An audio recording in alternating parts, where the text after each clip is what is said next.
நம் இரத்தத்தில் இருக்கும் நச்சுத்தன்மையை நீக்கி நமக்கு நோய் எதிர்ப்பு சக்தியை அளிக்கின்றது. எனவே இந்த மூலிகைகளை நாம் எவ்வாறு அறிந்து உட்கொள்வது என்பதை பற்றி நம்மிடையே பகிர்ந்து கொள்ள வருகிறார் டாக்டர் கௌதமன் அவர்கள். நம் வீடியோலை வா நிகழ்ச்சியின் அடுத்த பகுதியாக வரவிருப்பது பல்லாண்டு வாழ்ந்திட.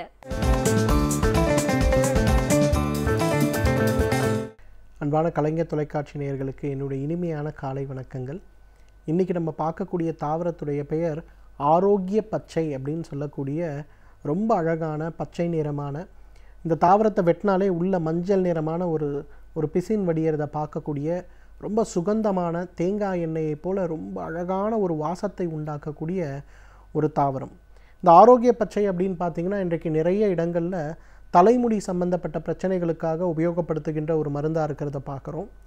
அதே போல் இன்றைக்கு பெரும்பாலும் பார்த்திங்கன்னா குளிர் அதிகமான பிரதேசங்களில் வளரக்கூடிய ஒரு தாவரமாக இருக்கிறதுனால வட இந்தியாவிலிருந்து அதிகமாக நாம் இறக்குமதி செய்யக்கூடிய ஒன்றாகவோ அல்லது கொல்லிமலைகள்லாம் பார்த்திங்கன்னா ரொம்ப அழகாக வணிக ரீதியாகவே இன்றைக்கு பயிரிடப்படுகின்ற முக்கியமான தாவரங்களில் ஒன்றாக இந்த ஆரோக்கிய பச்சை இருக்கிறத பார்க்குறோம். இந்த ஆரோக்கிய பச்சை பொறுத்தவரையிலும் இன்றைக்கு வணிக ரீதியாக இந்தியாவிலிருந்து வெளிநாட்டுக்கு ஏற்றுமதி பண்ணக்கூடிய ஒரு தாவரங்களில் முக்கியமான ஒன்றாக இந்த ஆரோக்கிய பச்சை இருக்கிறத பார்க்குறோம். இந்த ஆரோக்கிய பச்சையில் அப்படி என்ன முக்கியமான ஒரு குணம் இருக்குது அப்படின்னு பார்த்தீங்கன்னா நிறைய ஆன்டி ஆக்சிடென்ட் சம்பந்தப்பட்ட பொருட்களை உள்ளடக்கி இருக்கக்கூடிய ஒரு முக்கியமான மூலிகை ஒன்று. இன்றைக்கு இந்தியாவை விட அதிகமாக இந்தோனேஷியாவிலும் பிலிப்பைன்ஸ்லேயும் பார்த்திங்கன்னா இந்த ஆரோக்கிய பச்சை பயிரிடப்பட்டு வெளிநாடுகளுக்கு ஏற்றுமதி செய்யப்படுகிறது. குறிப்பாக யூரோப்புக்கும் ஆஸ்திரேலியாவுக்கும் அமெரிக்காவுக்கும் அதிக அளவில் ஏற்றுமதி செய்யப்படுகின்ற மூலிகைகளாக இருக்கிறது. இது எதற்காக அப்படின்னு பார்த்தீங்கன்னா 3 நோய்களுக்காக இன்றைக்கு முக்கியமாக ஆரோக்கிய பச்சையிலிருந்து எடுக்கக்கூடிய ஆல்கலாய்ட்ஸை செப்பரேட் பண்ணி சப்ளிமெண்ட்ஸாக கொடுக்குறாங்க. எதுக்குன்னு பார்த்தோம்னா முதலாவது புற்றுநோயுடைய சிகிச்சைகளில் புற்றுநோயை இந்த குணமாக்குகிறதா அப்படின்னு பார்த்தீங்கன்னா நம்மளுடைய ஆயுர்வேத மருத்துவ நூல்கள் படி குணமாக்குகிறது அப்படிங்கிறது எழுதப்பட்டிருக்கிறது. ஆனால் புற்றுநோய்க்கு ஒரு முறை சிகிச்சை எடுத்த பிறகு மீண்டும் வராமல் இருக்கிறதுக்கு உதவி செய்கிறதா அப்படின்னு பார்க்கும்போது அது இன்றைக்கு அமெரிக்காவில் ஆராய்ச்சி பூர்வமாகவே நிரூபிக்கப்பட்டிருக்கிறது. FDA அப்ரூவ்டு ஆரோக்கிய பச்சையுடைய கேப்சூல்ஸ் கூட இன்றைக்கு அமெரிக்கா முழுவதும் கிடைக்கிறத நம்ம பார்க்குறோம். சிற்று விலை அதிகமான பொருள் தான் இருந்தாலும் கூட அங்கே இருக்கக்கூடிய புற்றுநோயாளிகள் ஒரு முறை சிகிச்சை எடுத்த பிறகு மீண்டும் வராமல் இருப்பதற்கு கொடுக்கக்கூடிய சப்ளிமெண்ட்ஸில் இந்த ஆரோக்கிய பச்சை முக்கியமான ஒரு சப்ளிமெண்ட்டாக இருக்கிறத நம்ம பார்க்குறோம். இரண்டாவது பார்த்திங்கன்னா மனம் சம்பந்தப்பட்ட நோய்கள். இன்றைக்கு மனச்சிதைவு நோயின்னு சொல்லக்கூடிய பிரச்சனை, ஸ்கிசோஃப்ரெனியான்னு சொல்லுவோம், மன அழுத்தம் சம்பந்தப்பட்ட பிரச்சனை, ஆங்ஸைட்டி அண்ட் டிப்ரெஷன் சம்பந்தப்பட்ட பிரச்சனை, ஆங்ஸைட்டி டிஸார்டர் சம்பந்தப்பட்ட பிரச்சனை, இது அமெரிக்காவிலையும் ஆஸ்திரேலியாவிலையும் ரொம்ப அதிகமான அளவில் இருக்கிறதா கண்டுபிடிக்கிறாங்க. அதாவது இது ஒரு நோயாக இருக்கிறத விட தனி மனிதனுக்கு இருக்கக்கூடிய ஆங்ஸைட்டி லெவலே மிக மோசமான ஒரு நிலைமையில் இருக்குது அப்படின்றாங்க அந்த ஊரில் இருக்கக்கூடிய சைக்காட்ரிக் அசோசியேஷன்ஸ். அதுக்காக நேரடியாக ஆன்டி டிப்ரெஷன் சம்பந்தப்பட்ட மருந்துகளை கொடுப்பதை விட இந்த மாதிரி சப்ளிமெண்ட்ஸை கொடுத்து மூட் என்ஹான்சர்ஸ்ன்னு சொல்லக்கூடிய மனதை சந்தோஷமாக வைத்திருக்கக்கூடிய மருந்துகளை கொடுக்கும்போது அவர்களுடைய வாழ்க்கை திறன் மேம்படுறது அப்படிங்கிறதையும் நிரூபித்திருக்கிறார்கள். இதுவும் FDA அப்ரூவ்டு மருந்தாக இன்றைக்கு அமெரிக்காவில், ஆஸ்திரேலியாவில், ஈவன் பிரிட்டனில் கூட கிடைக்கிறத நம்ம பார்க்க முடிகிறது. ஸோ இதை ஒரு மருந்தாக அவங்க எடுத்துக்கும் போது அவர்களுடைய உடல் நலனில் கொஞ்சம் கொஞ்சமாக முன்னேற்றம் ஏற்படுறதையும் மனநலனில் மிகப்பெரிய அளவில் மாற்றம் ஏற்படுறதையும் பார்க்க முடிந்தது. அதே போல் வழக்கமாக கொடுக்கக்கூடிய ஆன்டி டிப்ரெஷன் சம்பந்தப்பட்ட மருந்துகள் கொடுப்பதை காட்டிலும் இந்த மாதிரி ஆரோக்கிய பச்சையிலிருந்து எடுக்கக்கூடிய எக்ஸ்ட்ரா கேப்சூல் பெரிய மாற்றத்தை உண்டாக்குகிறது அப்படிங்கிறத கண்டுபிடித்து அதை இன்றைக்கு வணிக ரீதியாகவே அமெரிக்கா பண்ணிகிட்ருக்காங்க. மூன்றாவது உடல் எடை. இன்றைக்கு உலகத்தில் இருக்கக்கூடிய எல்லா நாடுகள்லையும் மனிதர்களுக்கே பொதுவாக ஏற்படக்கூடிய மிகப்பெரிய சவால் என்னன்னு பார்த்தீங்கன்னா உடல் எடை தான். இன்றைக்கு பெரும்பாலும் பார்த்திங்கன்னா உடல் எடை நமக்கு மிக அதிகமாக மாறும்போது அதனால் ஏற்படுகின்ற பாதிப்புகள் இதய சம்பந்தப்பட்ட கோளாறு, சர்க்கரை சம்பந்தப்பட்ட கோளாறு, நுரையீரல் சம்பந்தப்பட்ட பாதிப்பு, பக்கவாதம் சம்பந்தப்பட்ட பாதிப்பு, வெரிகோஸ் வெயின் சம்பந்தப்பட்ட பாதிப்பு, மூட்டுகளில் ஏற்படுகின்ற வலிகள் சம்பந்தப்பட்ட பாதிப்புன்னு அடுக்கிக் கொண்டே போகக்கூடிய அளவுக்கு பாதிப்புகள் ஏற்படுறதை பார்க்குறோம். பொதுவாகவே எல்லா மனிதர்களுக்கும் நான் ரொம்ப குண்டாக இருக்க விரும்பலை, அதனால் என்னோடய உடல் எடையை குறைக்கணும் அப்படிங்கிற முயற்சி அப்படிங்கிறது ஆண் பெண் இருபாலருக்குமே ஏற்படக்கூடிய விஷயமா இருக்குது. நிறைய பெண்கள் இன்றைக்கு குழந்தைக்காக முயற்சி செய்யும் போது உடல் எடை குறைத்தே ஆக வேண்டும் அப்படிங்கிற கட்டாயத்தில் இருக்காங்க. ஆனால் உணவு முறைகள் உடற்பயிற்சிகள் செய்து கூட உடல் எடை குறையவில்லையே அப்படிங்கிற ஒரு மன வருத்தத்திலையும் இருக்காங்க. அதற்கு நல்ல தீர்வளிக்கக்கூடிய மருந்து இந்த ஆரோக்கிய பச்சை. ஆரோக்கிய பச்சை ஒரு முழு தாவரமாகவே நம்ம ஊர்லலாம் ஃப்ரெஷ்ஷாகவே கிடைக்கும். கொஞ்சம் விலை கூட இருக்கக்கூடிய மருந்து தான் இது.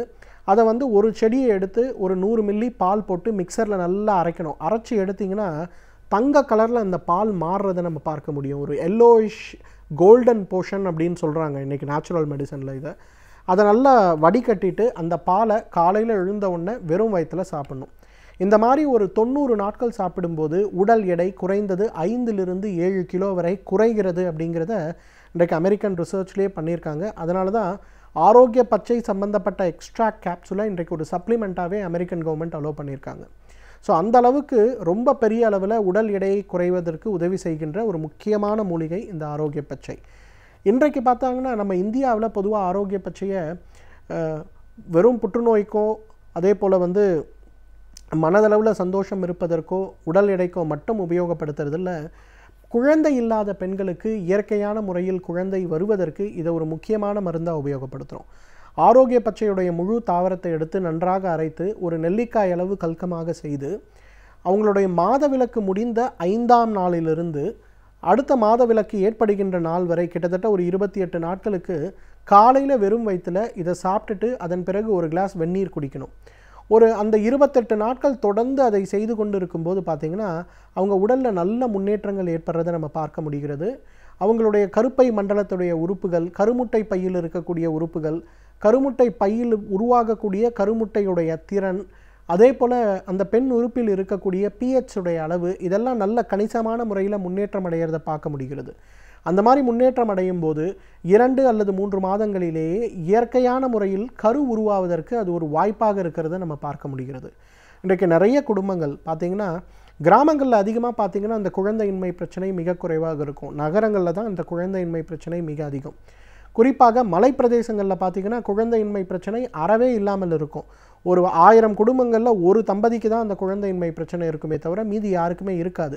காரணம் என்னன்னு பார்த்திங்கன்னா அந்த பெண்களுக்கு அங்கே கிடைக்கின்ற அந்த ஆரோக்கிய பச்சையை ஒரு மூலிகையாக மருந்தாக கொடுக்கக்கூடிய வழக்கம்ங்கிறது அந்த மக்களிடையே இருந்து வரக்கூடிய வழக்கம். இன்றைக்கு இந்த மாதிரி வழக்கத்தை எல்லாம் நம்ம இழந்ததுனால தான் பார்த்திங்கன்னா இன்றைக்கு பெரும்பாலும் செயற்கை முறை கருவூட்டலை நாட வேண்டி செயற்கை முறை கருவூட்டல் செய்தாலும் குழந்தை இல்லாமல் கஷ்டப்படுகின்ற பிரச்சனை ஏற்படுறதை பார்க்குறோம். எனவே நேர்களே, இந்த ஆரோக்கிய பச்சையை பொறுத்தவரையிலும் பார்த்திங்கன்னா இன்றைக்கு குழந்தையின்மை பிரச்சனைக்கு ஒரு மிகச்சிறந்த மருந்து, குறிப்பாக பெண்களுக்கு ஏற்படுகின்ற அந்த பிரச்சனையை நீக்கக்கூடிய மிக மிக சிறப்பான மருந்து, உடல் எடை குறைப்பிற்கான முக்கியமான மருந்து, மன சந்தோஷத்திற்கும் அமைதிக்குமான மிகச்சிறப்பான மருந்து, அதே போல் ஒரு முறை புற்றுநோய் ஏற்பட்டு மீண்டும் புற்றுநோய் ஏற்படாமல் தடுப்பதற்கான மிகச்சிறந்த மருந்து. சிறிது விலை கூட இருக்கக்கூடிய மருந்து தான் இது. ஒரு செடியே பார்த்திங்கன்னா 500 ரூபாய் 1000 ரூபாய் சொல்லுவாங்க. ஆனால் மிக நல்ல மருந்துன்னு சொல்லலாம். தகுந்த மருத்துவ ஆலோசனையின் பேரில் சரியான முறைப்படி இந்த ஆரோக்கிய பச்சையை ஒரு மருந்தாகவோ அல்லது ஒரு உணவாகவோ பயன்படுத்தி வந்தாலே நம்மாலும் பல்லாண்டு காலம் ஆரோக்கியமாக வாழ்ந்திட முடியும். சமூகத்தில் நடக்கும் பிரச்சனைகளை கண்டு பயந்து ஒதுங்கி விடாமல் அதில் நம்முடைய பங்களிப்பை நாம் எவ்வாறு அளிக்கலாம் என்பதை பற்றி நம்முடைய பகிர்ந்து கொள்ள வருகிறார் எழுத்தாளர் மனுஷபுத்திரன் அவர்கள். நம் வீடியோலே வானிகேஷன் அடுத்த பகுதியாக வரவிருப்பது தேதும் நன்றும்.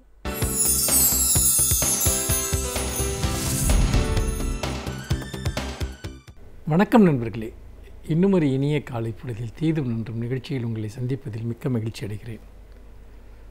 பொதுவாக தேசிய குற்ற ஆவண காப்பகம் வெளியிடக்கூடிய எந்த புள்ளி விவரமுமே நமக்கு ஒரு சிறிய நிம்மதியை தருவதில்லை. ஒவ்வொரு ஆண்டும் தேசிய குற்ற ஆவண காப்பகம் வெளியிடக்கூடிய அந்த புள்ளி விவரங்கள் அதில் அதிகரித்து வரக்கூடிய குற்றங்களினுடைய தன்மை, அதனுடைய எண்ணிக்கை அதிகரித்து கொண்டே போகிறதே தவிர அது குறைவதாக இல்லை. அப்படிப்பட்ட ஒரு விஷயத்தில் இன்றைக்கு தேசிய குற்ற ஆவண காப்பகம் வெளியிட்டிருக்கக்கூடிய சமீபத்தில் வெளியிட்ட அந்த அறிக்கையில் பெண் குழந்தைகளுக்கு எதிராக, சிறுமிகளுக்கு எதிரான பாலியல் குற்றங்கள் தேசிய அளவில் 82% அதிகரித்திருக்கிறது என்கிற ஒரு அதிர்ச்சியூட்டும் தகவலை அந்த புள்ளி விவரம் வெளிப்படுத்துகிறது. கிட்டத்தட்ட 2 மடங்கு அதிகரித்திருக்கிறது என்பது இது உண்மையில் ஒரு பெரிய அதிர்ச்சியை ஏற்படுத்துவது மட்டுமல்ல, பெண் குழந்தைகளுக்கு எதிரான குற்றம் என்பது பெருமளவு உயர்ந்திருக்கிறது என்கிற ஒரு மனப்பதிவை நமக்கு ஏற்படுத்துகிறது. அதோடு மட்டுமல்லாமல் பொதுவாகவே பெண்களுக்கு பாதுகாப்பற்ற நகரங்களினுடைய வரிசையில் முதலிடத்தில் டெல்லியும் 2வது இடத்தில் மும்பையும் இருக்கிறது என்று கூட அது சுட்டி காட்டுகிறது. இந்த பெண் குழந்தைகளுக்கு எதிரான இந்த பாலியல் குற்றம் தொடர்பான விஷயங்களை நாம் பார்க்கிற போது அதில் பல விஷயங்கள் சம்பந்தப்பட்டிருக்கின்றன. இது போன்ற குற்றங்கள் என்பது இதற்கு முன்பும் கூட நிறைய நடந்திருக்கின்றன, அதாவது பரவலாக நடந்திருக்கின்றன. ஆனால் காவல்துறை என்பதில் அதில் அதிகம் அக்கறை காட்டியதில்லை. முக்கியமாக பெற்றோர்கள் ஒரு மான அவமானங்களுக்கு பயந்து கொண்டு அதை வெளியே சொல்வதற்கு முற்படுவது கிடையாது. ஆனால் இப்பொழுது நிறைய விழிப்புணர்ச்சி ஏற்பட்டிருப்பதனால் பள்ளியிலோ அல்லது உறவினர்களினாலோ பணியாளர்களினாலோ பெண் குழந்தைகள் பாதிப்புக்கு ஆளாக்கப்படுகிற போது, பாலியல் துன்பத்திற்கு ஆளாக்கப்படுகிற போது பெற்றோர்கள் புகார் கொடுப்பதற்கு முன் வருகிறார்கள். அப்படி முன் வருவதன் காரணமாக, ஏனென்றால் 2012 அந்த நிர்பயாவினுடைய அந்த டெல்லி கேங் ரேப், அந்த ஒரு பெண் அவர் ஓடுகிற பேருந்தில் பலவந்தம் செய்யப்பட்டு கொல்லப்பட்ட அந்த சம்பவத்திற்கு பின்பு பொதுவான ஒரு சென்சிட்டிவிட்டி பாலியல் குற்றங்களுக்கு எதிராக உருவாகி இருக்கிறது என்ற போதிலும் கூட அதன் விளைவாக ஒரு சட்டமும் கூட நிறைய வழக்குகள் பதிவாக ஆரம்பித்திருக்கின்றன. இந்த குற்ற எண்ணிக்கை மிக அதிகமாக இருப்பதற்கு அது ஒரு காரணம். ஆனால் நிச்சயமாக பெண் குழந்தைகளுக்கு எதிரான குற்றங்கள் அதிகரித்திருக்கிறது என்பதில் சந்தேகமில்லை. இன்னொரு முக்கியமான ஒரு காரணம், ஒரு சமூக பிரச்சனை அதில் இருக்கிறது. அதாவது 18 வயதிற்கு குறைவான ஒரு பெண்ணுடன் ஒருவர் பாலியல் ரீதியாக உறவு கொள்வது என்பது அது ரேப்பாக, பாலியல் வன்முறையாக, பலாத்காரமாக கருதப்படும் என்று நம்முடைய சட்டம் வரையறுத்திருக்கிறது. அப்படிப்பட்ட ஒரு சூழலில் இப்பொழுது உதாரணமாக ஒரு 17 வயதான ஒரு பெண் ஒருவரை திருமணம் செய்து கொள்கிறார் அல்லது காதலிக்கிறார் அல்லது தனக்கு நெருக்கமான ஒருவருடன் பாலியல் உறவு கொண்டிருக்கிறார் என்கிற பட்சத்தில் அந்த நபர் அந்த உறவு கொண்ட நபரின் மீது புகார் அவருடைய பெற்றோர்களால் கொடுக்கப்பட்டால் அது பாலியல் பலாத்காரமாக கருதப்பட்டு அந்த நபரை கைது செய்து தண்டிக்கக்கூடிய ஒரு சூழல் இருக்கிறது. அதாவது இது ஒரு மிகவும் சிக்கலான ஒரு பிரச்சனை. இப்பொழுது நீங்கள் மேற்கு நாடுகளிலெல்லாம் ஒருவர் இந்த கன்சர்ன் செக்ஸ் என்று சொல்லக்கூடிய விருப்பத்துடன் பாலுறவு கொள்வதற்கான அந்த வயதை அவர்கள் 14 வயதிலிருந்தே கூட அவர்கள் அதை அளவிடுகிறார்கள், 15 வயதிலிருந்து அளவிடுகிறார்கள். ஏனென்றால் கால மாற்றத்திற்கேற்ப இன்று ஏற்பட்டிருக்கக்கூடிய எக்ஸ்போஷர் அல்லது அது சார்ந்து இருக்கக்கூடிய ஒரு அறிதல், இது போன்ற விஷயங்களின் காரணமாக இப்படிப்பட்ட ஒரு சூழல் இருக்கிறது என்பதை நாம் இங்கே நினைவில் கொள்ள வேண்டும். அப்படி பார்க்கிற போது இந்த விஷயத்தில் நாம் குறிப்பாக பார்த்தோம் என்று சொன்னால், இந்த ஒரு பாலியல் சார்ந்த விஷயங்களில் எதை பாலியல் வன்முறை என்று வரையறுப்பது என்பதில் நாம் சட்டங்களை கொஞ்சம் தெளிவுபடுத்த வேண்டியிருக்கிறது. ஒரு பெண்ணை பலவந்தமாக ஒருவர் அவரை பலவந்தப்படுத்தி அவரை பாலியல் பலாத்காரத்திற்கு ஆளாக்குவதும், ஒரு பெண் ஒரு 18 வயதுக்கு குறைவாக ஒரு 17 வயதிலோ 16 வயதிலோ இருக்கக்கூடிய ஒரு பெண் விரும்பி ஒருவரை திருமணம் செய்து கொண்டாலோ அல்லது ஒருவருடன் சேர்ந்து வாழ்ந்தாலோ அதையுமே பாலியல் வன்முறையாக பார்ப்பதும் பல குற்றங்களுக்கு ஒரு ஏற்க முடியாத சில சிக்கல்களை ஏற்படுத்துகின்றன. ஆகவே இதை சட்டம் தெளிவுபடுத்த வேண்டும். பாலியல் வன்முறைக்கும் விருப்பத்துடன் கூடிய ஒரு உறவுக்கும் இடையே இருக்கக்கூடிய வித்தியாசத்தை கணக்கில் எடுத்துக்கொண்டு அதற்கேற்ப சட்ட வரையறைகள் செய்ய வேண்டும். அப்படி திருமணம் செய்து கொண்ட பல இளைஞர்களின் மீது இன்றைக்கு அதுபோன்ற பாலியல் பலாத்கார வழக்குகள் பதிவு செய்யப்பட்டிருக்கின்றன என்பதையும் நாம் பார்க்க வேண்டியிருக்கிறது. அதில் முக்கியமாக இன்னொரு ஒரு விஷயம் என்னவென்றால், இவ்வளவு பாலியல் ரீதியான வழக்குகள் பதிவு செய்யப்பட்டும் கூட கன்விக்ஷன் ரேட் என்று சொல்லக்கூடிய அந்த தண்டிக்கப்பட்ட விவரம் என்பது மிக மிக குறைவாக இருக்கிறது. ஏனென்றால் அந்த வழக்குகள் முறையாக விசாரிக்கப்படுவது கிடையாது, முறையாக அதற்கு தண்டனைகள் வழங்கப்படுவது கிடையாது. எப்பொழுதுமே குற்றம் செய்தால் தண்டனை கிடைக்கும் என்கிற சூழல் இருந்தால்தான் குற்றவாளிகள் அச்சப்படுவார்கள். ஆனால் பெரும்பாலான குற்றவாளிகள் தண்டனையின்றி தப்பித்து கொண்டு விடுவார்கள் என்கிற ஒரு சூழல் இருக்கிற பட்சத்தில் நாம் இந்த விஷயத்தை எப்படி எதிர்கொள்வது என்கிற ஒரு கேள்வி வருகிறது. அப்படி பார்க்கிற போது இந்த விஷயத்தில் நாம் மிகவும் அடிப்படையாக காண வேண்டிய ஒரு விஷயம் என்னவென்று சொன்னால், நாம் இந்த பாலியல் குற்றங்களை விசாரிப்பதற்கு விரைவு நீதிமன்றங்கள், தனி நீதிமன்றங்கள் அமைக்க வேண்டும். பெருமளவு பள்ளிகளில் விழிப்புணர்ச்சி ஏற்படுத்த வேண்டும், பாலியல் கல்வி ஊட்ட வேண்டும், மக்களிடம் விழிப்புணர்ச்சியை ஏற்படுத்த வேண்டும். பெற்றோருக்கே அதை பற்றிய விழிப்புணர்ச்சி தேவைப்படுகிறது. இதை மூடி மறைக்காமல் வெளிப்படையாக இதை பற்றிய ஒரு அறிவுறுத்தல்களை தொடர்ந்து அரசு வழங்க வேண்டும். ஊடகங்கள் அதை முன்னின்று அதை செய்ய வேண்டும். அதே போல் நடைமுறையில் இருக்கக்கூடிய பாலியல் குற்றங்களுக்கும் விருப்பபூர்வமான ஒரு குறிப்பிட்ட வயதிற்கு மேல் இருக்கக்கூடிய உறவுகளுக்கும் இடையில் வித்தியாசங்கள் களையப்பட வேண்டும். இதையெல்லாம் செய்தால்தான் நாம் இந்த குற்ற அளவை குறைக்க முடியும். இல்லாவிட்டால் வருடாவருடம் இது அதிகரித்து கொண்டே தான் போகும் என்பதில் மாற்றுக்கருத்து இல்லை. மீண்டும் இன்னும் ஒரு புதிய சிந்தனையோடு உங்களை சந்திக்கிறேன். நன்றி, வணக்கம். பல்வேறு துறைகளில் பல சாதனைகளை படைத்தவர்கள் அவர்களுடைய அனுபவங்களை நம்முடன் பகிர்ந்து கொள்ளும் போது அது நமக்கு சிறந்த தூண்டுகோலாக அமைகின்றது. அந்த வகையில் இன்றைய சிறப்பு விருந்தினர் யார் என்பதை பற்றியும் அவர்கள் என்ன செய்திகளை நம்முடன் பகிர்ந்து கொள்ளப் போகிறார்கள் என்பதையும் பார்க்கலாம். நாம் விடியலை வா நிகழ்ச்சி அடுத்த பகுதியாக வரவிருப்பது சிறப்பு விருந்தினர் பகுதி.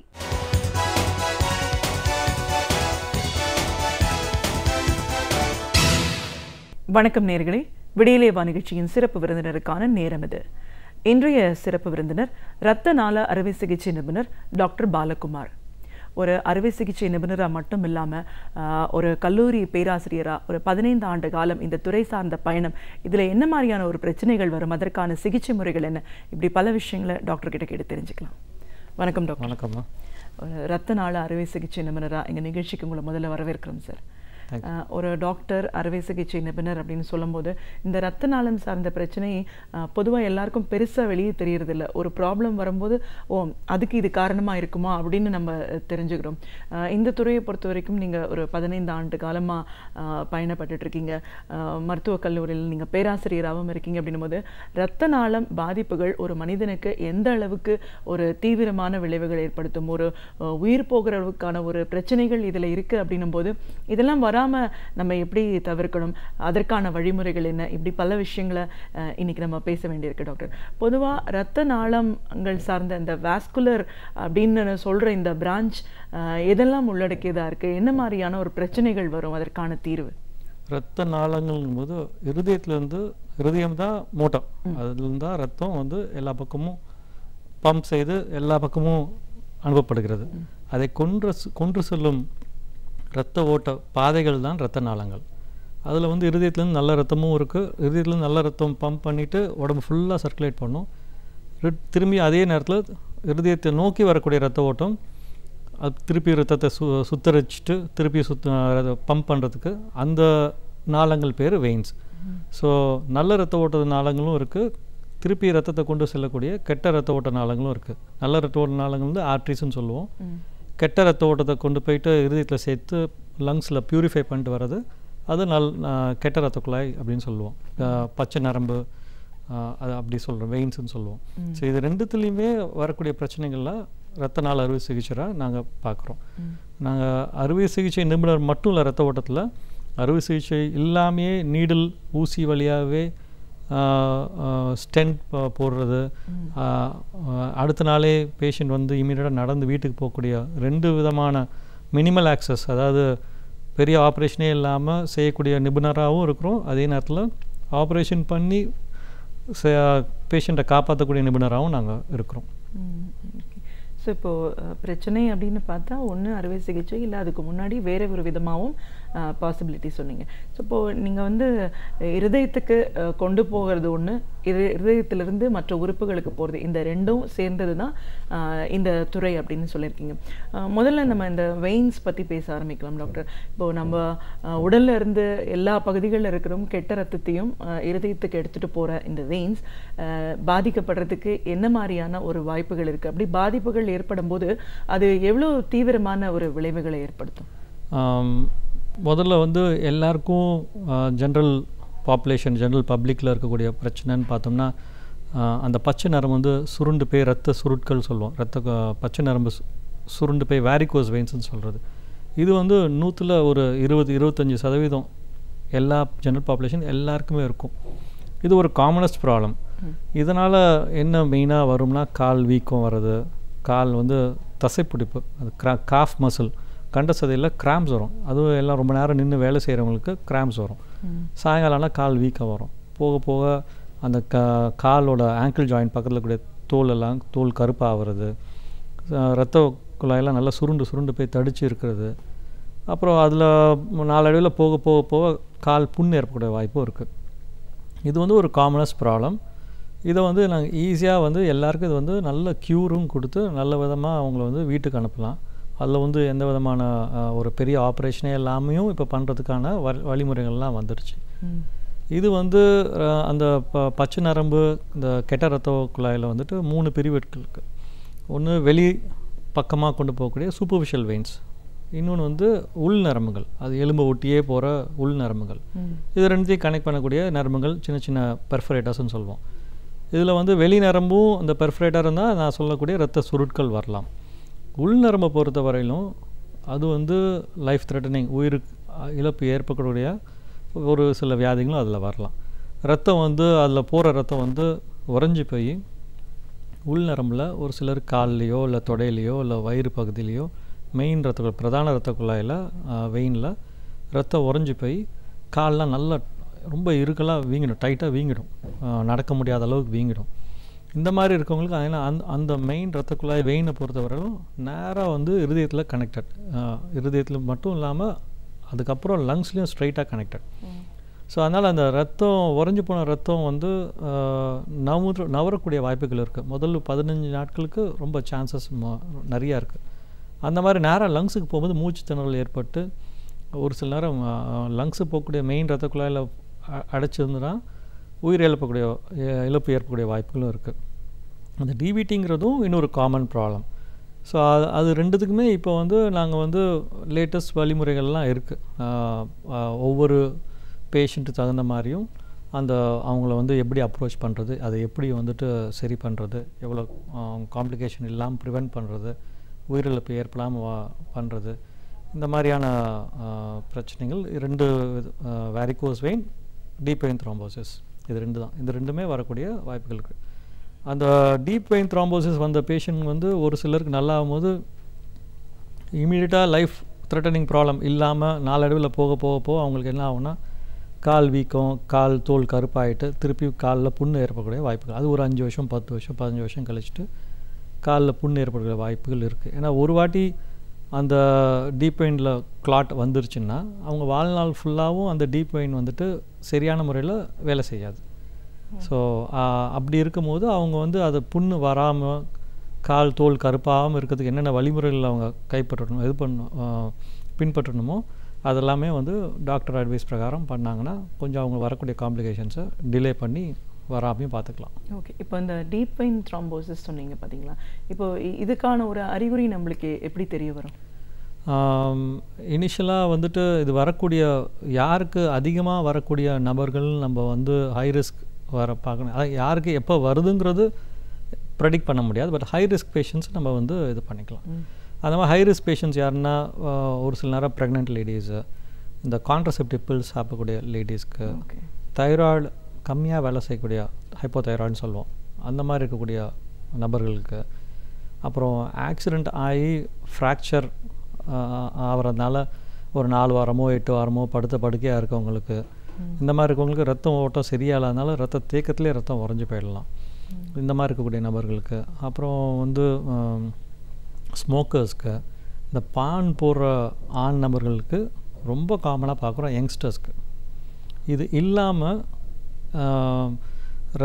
ரத்தத்துலேயே ரத்தம் உறைஞ்சி போகக்கூடிய பொருட்களோட அளவு வந்து அதிகமாக ஆகிறதுனால ஹைப்பர் கோஆகுலன்ட்னு சொல்லுவோம். ரத்தம் உறைஞ்சி போகக்கூடிய பொருளும் இருக்குது நம்ம ரத்தத்தில், ரத்தம் தனியாக இருக்கக்கூடிய வச்சிருக்கக்கூடிய பொருளும் பேலன்ஸில் இருக்கும் எப்பயுமே. இந்த ரத்தம் உறைஞ்சி போகிறதுக்கான பொருட்கள் ரத்தத்தில் தானாக அதிகமாகும் போது எந்தவித காரணமே இல்லாமல் பிளட் கிளாட் ஆகிறதுனால அவங்களுக்கும் எக்ஸ்டென்சிவாக கால்லேருந்து தொடையிலேருந்து வயிறு வரும் பிளட் கிளாட் ஆகிடலாம். ஸோ இந்த மாதிரி நபர்கள் வந்து எப்போ பிளட் கிளாட் ஆகிறது தெரியாது. ஸோ கால் வீக்கம், டைட்டாக கால் வீக்கம் வர்றது, நடக்கும் போதே வலி, கால் வீக்கம், இந்த மாதிரி இருக்கும்போது ப்ளஸ் இந்த மாதிரி ரிஸ்க் ஃபேக்டர்ஸ் இருக்கக்கூடிய நபர்கள்லாம் இமீடியட்டாக ஒரு டாப்லர் ஸ்கேனோ டாக்டர் வந்து அணுகினால் நாங்கள் ஒரு ஸ்கேன் செய்து உள்ளார வந்து கிளாட் இருக்குதா இல்லையாங்கிறத சொல்லிவிடுவோம். இதில் என்னென்னா ஒரு சில நேரம் வந்துட்டு கண்ட சதையில் இருக்கக்கூடிய கிளாட் கூட திடீர்னு வந்து அந்த கிளாட் இருக்கிறதுக்கான அறிகுறியே இல்லாமல் ஒரு சில பேஷண்ட்ஸ் வந்து மூச்சு திணறலோடு வந்து அட்மிட் ஆவாங்க.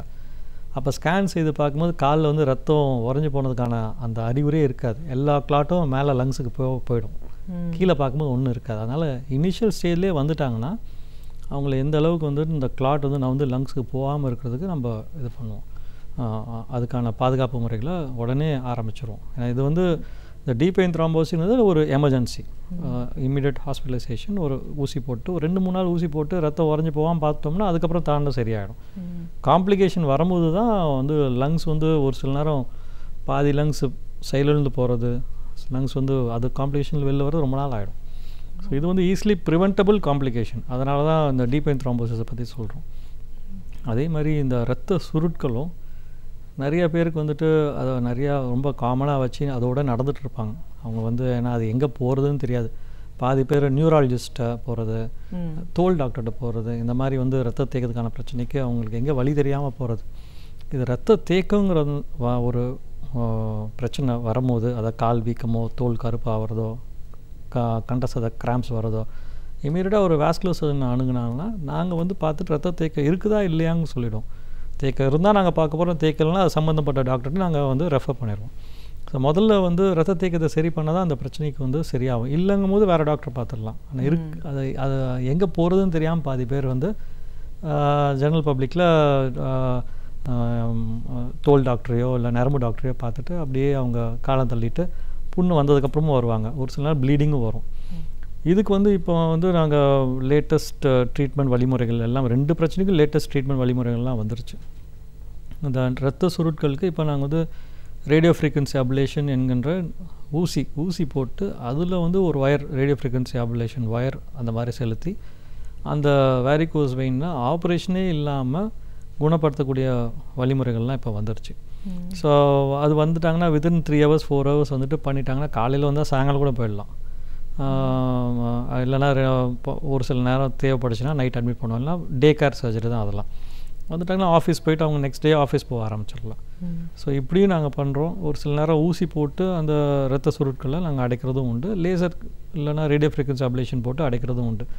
இப்போ என்னென்னா இந்த துறையில் முன்னேற்றங்கள் நிறையா வந்ததுனால நைட்டு ஒரு வாரம் அட்மிஷன் 10 நாள் அட்மிஷன்லாம் இல்லாமல் காலையில் வந்தால் சாயங்காலம் போகிற மாதிரியோ, இன்றைக்கி வந்தால் நாளைக்கு போகிற மாதிரியோ, 2 நாள் கழிச்சு ஆஃபீஸ் போகிற மாதிரியான வைத்திய முறைகள்லாம் வந்ததுனால ஈஸியாக வந்து குணப்படுத்திடலாம். அதுக்காக காலம் தாழ்த்தி என்றைக்கு இருந்தாலும் ஒரு இரத்த சுருள் வந்த நபர் வந்து 70 வயசோ 60 வயசோ 80 வயசு ஆனால் என்றைக்கு இருந்தாலும் ஒரு டாக்டரை வந்து பார்க்கக்கூடிய சூழ்நிலை தான் வரும். ஏன்னா அந்த இரத்த குழாயோட அமைப்பு, அதோடைய அமைப்பு ஸ்ட்ரக்சர், அதோடைய ஸ்ட்ரென்த் எல்லாமே செயலிழந்து போயிடுது.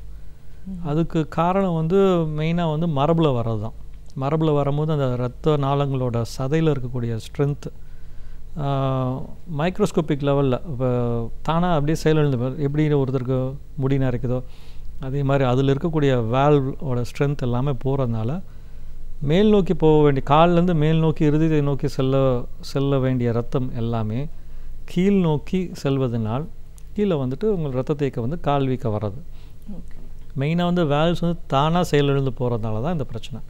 ஸோ அந்த மாதிரி ரத்த குழாய் வந்து உடம்புல மருந்து மாத்திரை கொடுத்துட்டு நம்ம திரும்பியும் வந்துட்டு நார்மலாக எப்படி வயசை கம்மி பண்ண முடியாத மருந்து மாத்திரை கொடுத்து இதே மாதிரி இதை மாத்திரை கொடுத்துட்டு அதோடைய ஸ்ட்ரக்சரையோ ஷேப்பையோ மாற்றி பழைய மாதிரிலாம் ஆக்கிறதுக்கு வாழ்நாளில் முடியாது.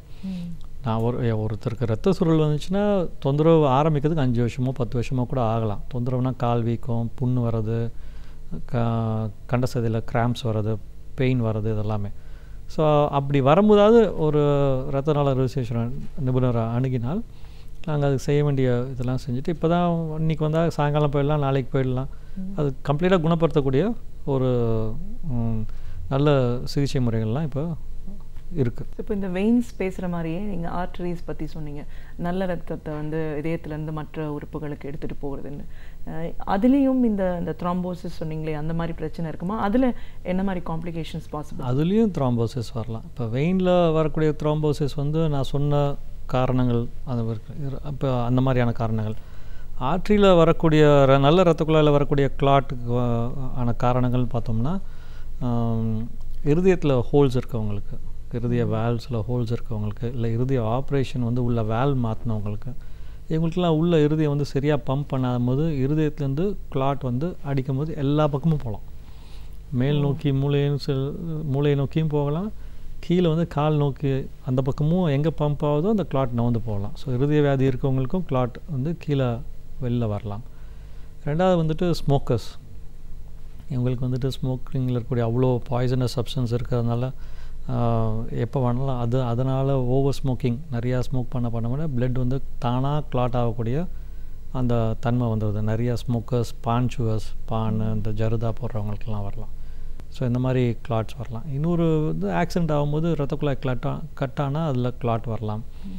ஸோ இப்போ ரொம்ப நம்ம பார்க்குறோம்னா யங்ஸ்டர்ஸ் ஸ்மோக் பண்ணக்கூடிய யங்ஸ்டர்ஸு, சின்ன ஒரு நடுத்தர வயது மக்கள், அவங்களுக்கு, அப்புறம் அந்த தைராய்டு கம்மியாக இருக்கக்கூடிய நபர்கள், லேடிஸ் என்னது அவங்களுக்கு எல்லாமே கூட அந்த இரத்த குழாயோட உள் பகுதியில் ஒரு வீக்கம் ஏற்பட்டு ரத்தம் தானாக உறைஞ்சி போகக்கூடிய ஒரு தன்மை பார்க்குறோம். அது பேர் ஆர்ட்ரைட்டிஸ்ன்னு சொல்லிட்டு.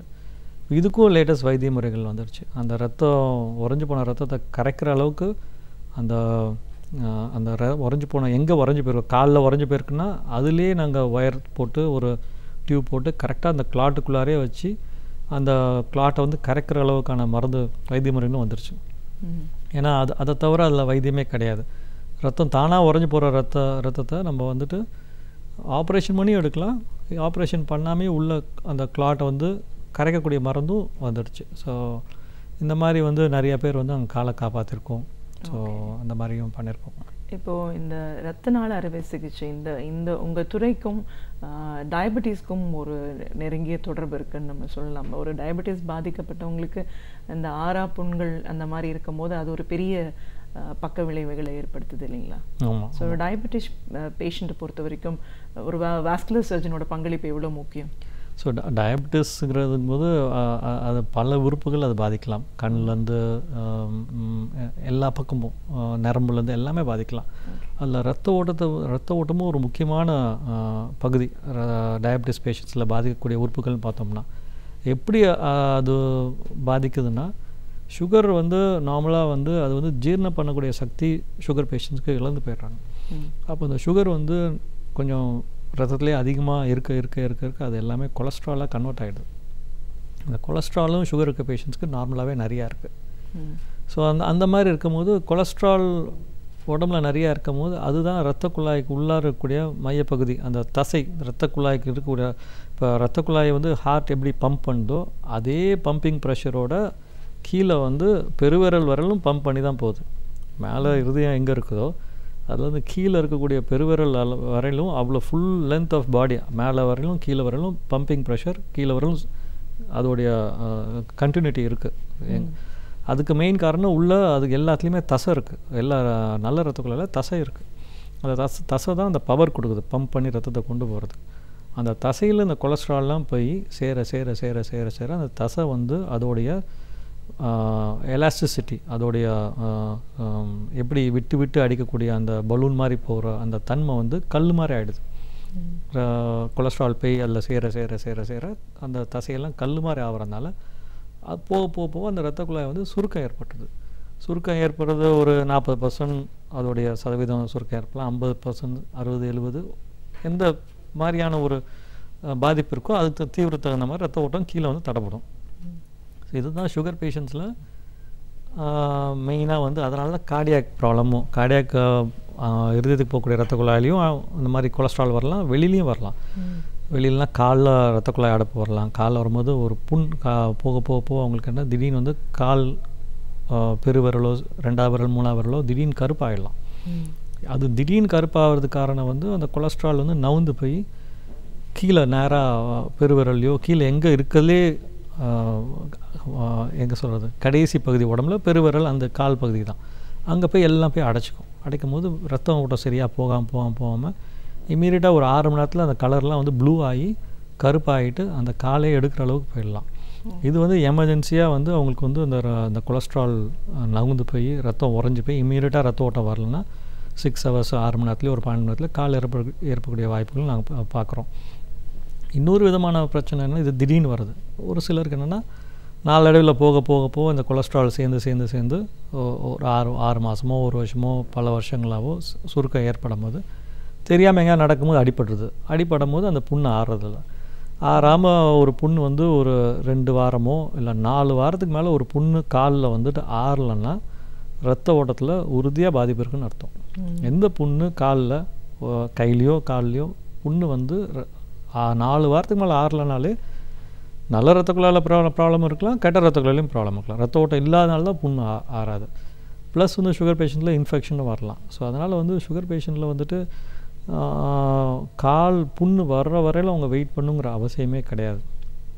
கால் புண்ணு வரதுக்கு முன்னாடி என்ன பிரச்சனைகள் வரும்னா, நடக்க அவங்களுக்கு வந்துட்டு ஒரு 100 மீட்டர்ஸோ இல்லை 200 மீட்டர்ஸ் 200 அடி 300 அடி நடக்கும் போதே கண்டசதை பிடிப்பு ஏற்படலாம். ஏன்னா ரத்த ஓட்டம் இல்லைன்னா நடக்க முடியாது, தசை வலி வந்துடும். தொடையில் இருக்கக்கூடிய தசைகள் வலி வரலாம். அதே மாதிரி இடுப்பில் இருக்கக்கூடிய தசை வலி வரலாம். இடுப்பில் இருக்கக்கூடிய தசை வலி வந்துச்சுன்னா வயிறு பகுதி ரத்த ஓட்டமே அடைச்சிருக்குன்னு அர்த்தம். தொடைப்பகுதி அடைச்சிருக்குன்னா தொடையில் இருக்கக்கூடிய ரத்த ஓட்டம் அடைச்சிருக்கு. கால் பகுதினா முட்டிக்கு பக்கத்தில் ரத்த ஓட்டம் அடைச்சிருக்கு. ஸோ அதனால் நடக்கும்போது அவங்களுக்கு கால் வலி வரலாம்.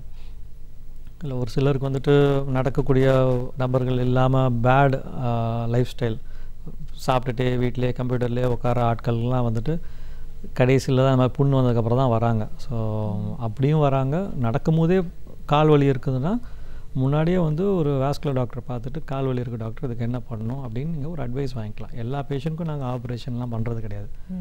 இவங்களுக்கு தொந்தரவு வரும், தொந்தரவு வரதுனால ஏதாவது செயல் இழப்பு ஏற்படும், கால் இழப்பு ஏற்படுங்கிறவங்களுக்கு மட்டும்தான் நாங்கள் வந்துட்டு ஆப்ரேஷனோ இல்லை ஆப்ரேஷனே இல்லாமல் இப்போ நாங்கள் வந்து அந்த ஆஞ்சியோபிளாஸ்டிங்கிறதோ இப்போ இருதயத்துக்கு எப்படி ஆஞ்சியோபிளாஸ்டி ஸ்டென்ட் பண்ணுற மாதிரி நாங்கள் எல்லா பக்கமும் ஸ்டென்ட் பண்ண ஆரம்பிச்சிட்டோம். ஆஞ்சியோபிளாஸ்டி ஸ்டென்டிங் பண்ணுறோம். ஸோ இந்த மாதிரி நம்பருக்கு பண்ண முடிஞ்ச நபர்களுக்கு இதே மாதிரி பண்ணோம்னா அடுத்த நாள் அவங்க நடக்க போகிறாங்க. இதுவும் one day care, next day morning போயிடலாம். ஸோ ஒரு சிலருக்கு வந்துட்டு ரத்த குழாய் வந்து ரொம்ப நீண்ட தூரம் அடைச்சிருக்கோம், அவங்களுக்கு தான் நாங்கள் பைபாஸ் ஆப்ரேஷன்லாம் பண்ணுறோம்.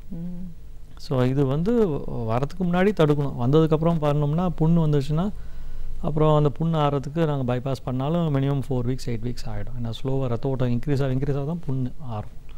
ஸோ இந்த மாதிரி சுகர் பேஷண்ட்ஸில் வந்து ரெகுலராக வந்துட்டு சம்மந்தப்பட்ட டாக்டரை பார்த்துட்டு கால் வலி வருதோ இல்லை எங்கேயாவது கை வலியோ கால் வலியோ வருதுன்னா முன்னாடியே வந்து வாஸ்குலரில் ஒரு ஸ்க்ரீனிங் பண்ணிக்கிறது நல்ல விஷயம். இது மட்டும் இல்லாமல் அவங்களுக்கு சுகர் பேஷண்ட்ஸ்லேயோ வயிறில் இருக்கக்கூடிய பிரதான இரத்த குழாயிலையும் அவங்களுக்கு வந்து பாதிப்பு. எப்படி அந்த கொலஸ்ட்ரால் வந்துட்டு நவுந்து போய் இரத்த குழாய் இரத்த நாளங்கள் இருக்கக்கூடிய அந்த தசையில் போய் சேரதுனால தான் அதால் அடிக்க முடியாமல் போகும்போது தான் ரத்த ஓட்டம் தடைப்படுற மாதிரி இதே பேஷண்ட்க்கு இதே மாதிரி நபர்களுக்கு அந்த கொலஸ்ட்ரால் போய் இரத்த குழாயில் போய் தசையில் சேர அதோடைய அமைப்பு வந்து டெஸ்ட்ராய் ஆகிடுது. அந்த அமைப்பு வந்து செயலிழந்து போகிறதுனால சுருக்கம் ஏற்படாமல் இப்படி வெளிப்பக்கம் வீங்கவும் செய்யலாம்.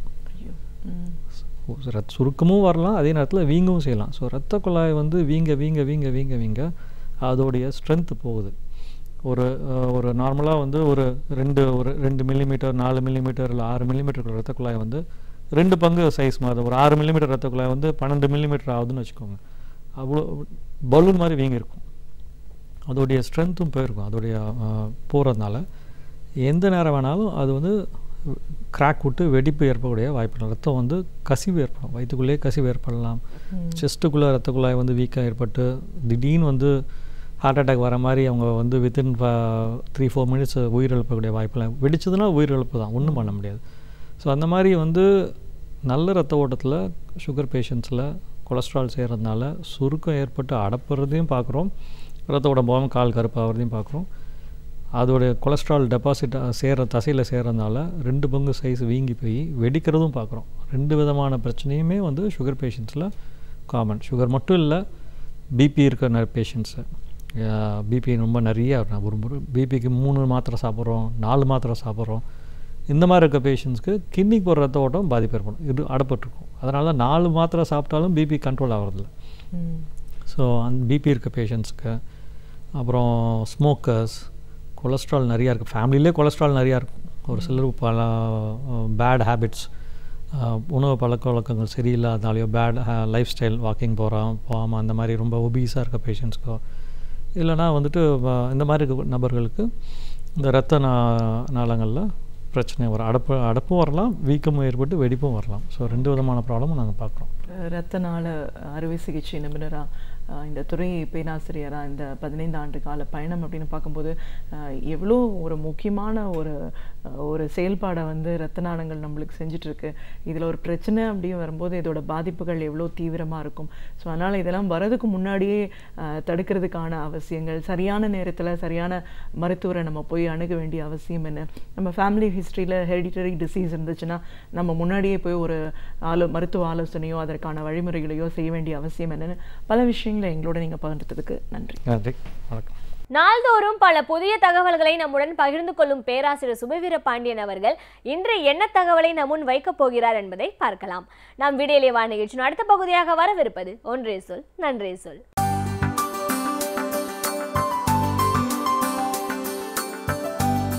அனைவருக்கும் என் அன்பு வணக்கம். அண்மையில் ஒரு கவிதை நூலை படித்தேன் என்பதை விட படித்து கலங்கினேன் என்று சொல்லுவதுதான் சரி. பெயரிடாத நட்சத்திரங்கள் என்பது அந்த கவிதை நூலின் பெயர். ஊடறு பதிப்பகமும் விடியல் பதிப்பகமும், கோவையில் இருக்கிற விடியல் பதிப்பகமும் இணைந்து அந்த நூலை கொண்டு வந்திருக்கிறார்கள். அந்த நூல் முழுவதும் கவிதைகள். யாரால் எழுதப்பட்டவை என்றால், களத்தில் நின்ற பெண் போராளிகளால் எழுதப்பட்டவை. ஈழத்து போர்க்களத்தில் தங்கள் வாழ்வை பணயமாக வைத்து, தங்கள் சுகங்களையெல்லாம் துறந்து, வசந்த காலங்களையெல்லாம் எரித்துவிட்டு களத்தில் நின்ற 26 பெண் போராளிகளின் 70 கவிதைகள் அந்த நூலில் இருக்கின்றன. அம்புலி, ஆதிலட்சுமி, கஸ்தூரி, தூயவள் போன்ற பெண் போராளிகள் 7-8 கவிதைகளையும் மற்றவர்களெல்லாம் ஆளுக்கு 1-2ஆகவும் எழுதியிருக்கிற அந்த நூலில் எங்கு தொட்டாலும் நமக்கு நெஞ்சம் கனக்கிறது என்றுதான் சொல்ல வேண்டும். பெண்கள் வீட்டுக்குள் முடங்கி கிடக்க வேண்டியவர்கள் என்பதை உடைத்து எறிந்து பொது வாழ்வுக்கு வர வேண்டும் என்பதை தாண்டி போர்க்களத்துக்கு வந்த பெண்கள் அவர்கள். அவர்களில் அம்புலியின் கவிதைகள், முதல் 8 கவிதைகள் அம்புலியின் கவிதைகளாக அமைந்திருக்கின்றன. அவற்றை தாண்டுவதற்குள்ளேயே நம் நெஞ்சமெல்லாம் கனத்து போகிறது. அதற்கு பிறகு அலை இசை கேட்கிற ஒரு கேள்வி, எந்த மகனை நோக்கி என் கால்களை நகர்த்த என்கிற அந்த கேள்வியும், அந்த தீபாவளியும் எங்கள் கிராமமும் என்று ஆதிலட்சுமி எழுதியிருக்கிற கவிதையும், இன்னும் பல கவிதைகளும் நம்மை ஒவ்வொரு இடத்திலும் குத்திட்டு நிலைத்து நிற்க வைக்கின்றன. எந்த மகனை நோக்கி நான் காலை நகர்த்த என்கிற கவிதையின் தலைப்பு படித்தவுடன் நமக்கு புரியாது. இன்றைக்கு நம்முடைய பிள்ளைகளெல்லாம் வெளி ஊர்களில், வெளிநாடுகளில் இருந்தால் கூட பிள்ளைகள் ஆளுக்கு ஒரு திசைகளில் இருக்கிறார்களே என்று நாம் கவலைப்படுகிறோம். ஆனால் கவிஞர் அலை இசை ஒரு தாயாக இருக்க வேண்டும். அவர் கவிதையில் கேட்கிற கேள்வி இருக்கிறதே, நான் எந்த மகன் கல்லறையை நோக்கி காலை நகர்த்த என்பதுதான் அந்த கவிதையின் தலைப்பு. நேற்றைய போரில் இறந்து போனானே என் மூத்த மகன், விதையாய் விழுந்தானே, அவன் கல்லறையை நோக்கியா, அல்லது இன்றைய போரில் இறந்து போன என் இளைய குஞ்சுக்காகவா? எந்த கல்லறையை நோக்கி நான் என் காலை நகர்த்துவது என்று கேட்கிற நேரத்தில் 2 பிள்ளைகளையுமே அவர் இழந்து போயிருக்கிறார் என்பது நமக்கு புரிகிறது. ஒரு மாவீரர் குடும்பம் என்று அதனை சொல்ல வேண்டும். இப்படி பற்பல கவிதைகள் அந்த நூலில் இருக்கின்றன. அம்புலியின் கவிதைகளில் இருக்கிற சின்ன வரிகள், அதிலும் குறிப்பாக ஒரு கவிதை வரியின் தொடக்கத்தை படித்தால் நமக்கு மலைப்பாக இருக்கிறது. அந்த கவிதை இப்படி தொடங்குகிறது, எனக்கு யுத்தம் பிடிக்கவில்லை. யார் எழுதுவது? யுத்த களத்தில் நின்று கொண்டிருக்கிற ஒரு பெண் தன் பேனாவை திறந்து இப்படி எழுதுகிறார், எனக்கு யுத்தம் பிடிக்கவில்லை. பிறகு ஏன் யுத்த களத்தில் நின்று கொண்டிருக்கிறாய்? யுத்தம் என் மீது திணிக்கப்பட்டிருக்கிறது, நான் யுத்தத்தை விரும்பவில்லை. அம்புலி மட்டுமல்ல, உலகத்தில் எந்த பெண்ணும் எந்த மனிதரும் போரை விரும்ப முடியாது, விரும்பக்கூடாது. அம்புலியின் எழுத்துகளில் அந்த போரின் கொடூரம் அப்படியே நம் நெஞ்சில் முகத்தில் அரைகிறது. அடுத்த வரிகளில் அம்புலி எழுதுகிறார், ஏன் எனக்கு போர் பிடிக்கவில்லை என்றால், எல்லா இடத்திலும் குண்டு மழை குளிப்பில், குண்டு விடுகிறதல்ல, குண்டு மழை பெய்கிறது. குண்டு மழை குளிப்பில், குருதி உறைந்த வீதிகளில், நினவாடை வீசும் காற்றின் சுவாசிப்பில் என்னால் போரை விரும்ப முடியவில்லை. யுத்தம் எனக்கு பிடிக்கவில்லை. எந்த பக்கம் திரும்பினாலும் குண்டு மழைதான் விழுந்து கொண்டிருக்கிறது. எந்த தெருவை பார்த்தாலும் இரத்தம் உறைந்து கிடக்கிறது. எங்கே சுவாசித்தாலும் அந்த காற்றில் பிணத்தின் வாடை கலந்தே கிடக்கிறது. குண்டு மழை குடிப்பில், குருதி உறைந்த வீதிகளில், நின வாடை வீசும் காற்றின் சுவாசிப்பில் யுத்தம் எனக்கு பிடிக்கவில்லை என்று அந்த கவிதை தொடங்குகிறது. ஆனால் யுத்தம் முடியுமா என்று தெரியவில்லை. வளையாத பாதை, முடியாத பயணம். ஒரு வரியில் அவருடைய நிலையை அந்த பாட்டு நமக்கு எடுத்து சொல்லுகிறது. வளையாத பாதை. எப்போதும் நாம் நடந்து போய் கொண்டிருக்கிற போது அந்த பாதை வளையுமானால் வளைந்ததற்கு பிறகு மாற்றம் இருக்கும், வேறு ஏதேனும் இருக்கும் என்கிற எண்ணம் வரும். ஆனால் இது வளையாத பாதை, நேர்கோடாக இருக்கிறது. கண்ணுக்கு எட்டிய தொலைவில் வரையில் எந்த இடத்திலும் தீர்வு தெரியவில்லை. வளையாத பாதை, முடியாத பயணம். அந்த இடத்தில் நின்று கொண்டிருக்கிற பெண் எழுதுகிறார், எனக்கு யுத்தம் பிடிக்கவில்லை, ஆனால் யுத்தம் என் மீது திணிக்கப்பட்டிருக்கிறது. என் கடமை என்று நான் அதை கையில் எடுத்துக்கொண்டு இந்த போர்க்களத்தில் நிற்கிறேன் என்று அந்த பெண் அந்த யுத்த களத்தை அல்ல, அதன் உணர்வுகளை, அவளுடைய எண்ணத்தை அப்படியே எழுத்துக்களாய் வடித்து கொடுத்திருக்கிறார். அம்புலி வெளிநாட்டுக்கு போய்விட்ட அந்த ஈழத் தமிழர்கள் மீதும் அன்பும் பரிவும் கொண்டு எழுதுகிற வரிகள். நாங்கள் எல்லாரும் போராடி கொண்டிருக்கிறோம், நீங்கள் எங்கள் மண்ணையும் எங்களையும் விட்டு போய்விட்டீர்களே என்கிற கோபம் இல்லாமல் அந்த மக்களை பார்த்தும் அம்புலி எழுதுகிறார். பனி உறையும் குளிரிலும் கூட வியர்வை பூக்கள் பூக்க வேலை செய்கிற பிள்ளைகளே, அப்படி உழைத்து வருகிற காசை போர்க்களத்துக்கு அனுப்புகிற பிள்ளைகளே என்று எழுதுகிறார். எப்படி வேர்க்கிறது, யாருக்கு எங்கே வேர்க்கிறது? இந்தியாவில் கொளுத்துகிற வெயிலில் வியர்க்கிறது என்றால் அது நியாயம். பனி உறைந்து கிடக்கிற பூமியில் வியர்க்கிற அளவுக்கு வேலை செய்கிறீர்களே, அப்படியானால் அந்த உழைப்பு எவ்வளவு கடுமையானது. அதற்கு அடுத்தடுத்து வருகிற வரிகளெல்லாம் நம்மை கலங்க வைக்கும். திண்ட கோப்பையை கழுவ கூட இல்லாதவன் அவள் தம்பியை பற்றி எழுதுகிறாள். அந்த உண்ட உணவு தட்டை கூட கழுவாமல் வீட்டில் போட்டுவிட்டு போய்விட்ட அந்த பிள்ளை இன்றைக்கு வெளிநாடுகளில் உணவகங்களில் தட்டுகளை கழுவி வருகிற காசைத்தான் எங்கள் களத்துக்கு அனுப்பி வைக்கிறான் என்று எழுதுகிறார். எனவே அந்த மக்களின் வாழ்க்கை எப்படியெல்லாம் மாறி போயிருக்கிறது. வெளிநாடுகளுக்கு போனவர்களும் சுக வாழ்க்கைக்காக அல்ல, தங்களை இழந்து தங்களினுடைய உழைப்பை ஈந்து அதில் வருகிற காசை தங்கள் செலவை கூட குறைத்து கொண்டு தாயகத்தின் போர்க்களத்துக்கு அனுப்பி வைத்து கொண்டிருக்கிறார்கள் என்பதை அவர்கள் மீதும் ஒரு பற்றோடும் பாசத்தோடும் இந்த கவிதை சொல்லுகிறது. அதற்கு பிறகு வெளிநாட்டில் வாழும் அந்த ஈழத் தமிழர்களை பார்த்து, வாருங்கள், என்றாவது ஒரு நாள் வேளை வரும்போது மண்ணின் மனம் நுகர வாருங்கள் என்கிற ஒரு அழைப்பும் ஒரு கவிதையில் இருக்கிறது. அவர்களையும் நீங்கள் இந்த மண்ணுக்கு வாருங்கள், வருகிற போது பல மாற்றங்கள் நிகழும். இன்றைக்கு பிள்ளைகளெல்லாம் வெளிநாடுகளில் படித்து கொண்டிருக்கிறார்கள், விஞ்ஞானிகளாக வளர்ந்து கொண்டிருக்கிறார்கள். அம்புலி தன் கவிதையில் சொல்லுகிறார், தன் சொந்த மண்ணை அடைந்து அறியாத உங்கள் பிள்ளைகளின் கைகள் எதிர்காலத்தில் இந்த மண்ணின் தன்மை பற்றி ஆராயும் காலம் வரும். இன்றைக்கு எங்கோ இருக்கிறார்கள். 1000 சுத்தமான தரையில் வாழ்ந்தாலும் தன் தாய் மண்ணின் நிலத்தை அடைகிற கைகள், பிஞ்சு கைகளுக்கு இருக்கிற சுகம் உலகத்தில் வேறு எதற்கும் வராது. தன் தாய் மண்ணை தன் பிஞ்சு கைகளால் அடைந்தறியாத உங்கள் பிள்ளைகள் நாளை இதே மண்ணின் தன்மை அறிய விஞ்ஞான ஆராய்ச்சி செய்கிற காலம் வரலாம், வரும். அதற்கு பிறகு அவர் சொல்லுகிறார், நீங்களும் தான் இயந்திரங்களோடும் கட்டடங்களோடும் ஓடித்திரிகிற நீங்கள் ஆறி அமர நம் முற்றத்து வேம்பு சாமரம் வீசும்.